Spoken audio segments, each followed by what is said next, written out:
நம்ம எல்லாரும் ஒரே வீட்டில் 2 பசங்க இருந்தால் ஒரு அக்காவோ தங்கச்சியோ இருந்தால் நல்லா இருந்திருக்குமே அப்படின்னு யோசிச்சிருப்போம்.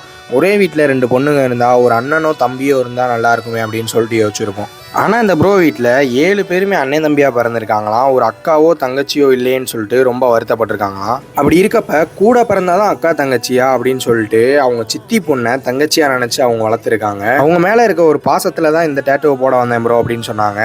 தரமாக பண்ணிக்கலாம் ப்ரோ அப்படின்னு சொல்லிட்டு அவங்களுக்கு டார்க்கு ஷேடெல்லாம் கொடுத்து நடுவில் ஒரு காட்டை போட்டுவிட்டு அதில் ரெட் கலர் கொடுத்து ஒயிட்டெல்லாம் கொடுத்து ஹைலைட் பண்ண ஆரம்பிச்சிட்டோம். கடைசியாக டேட்டுவெல்லாம் போட்டு முடிச்சுட்டு ஃபோமை போட்டு தொடச்சிருக்கிறப்ப வேற மாதிரி இருந்துச்சுங்க டேட்டுவே. கீழே நான் பிளட் சிஸ்டர்னு போட்டு அவங்களோட பெட் நேம் போடணும்னு சொன்னாங்க. அதுவுமே தரமாக போட்டு முடிச்சாச்சு. இந்த மாதிரி உங்களுக்கு பிடிச்சவங்களோட டேட்டுவும் போடணும்னா மறக்காமல் நம்ம பேஜை ஃபாலோ பண்ணிட்டு கீழே இருக்க நம்பருக்கு கான்டாக்ட் பண்ணுங்கள். அப்படியே இந்த வீடியோக்கு ஒரு லைக்கையும் போட்டு இந்த டேட்டு எப்படி இருக்குன்னு சொல்லிட்டு கீழே கமெண்ட் பண்ணுங்கள். தேங்க்ஸ் ஃபார் வாட்சிங்.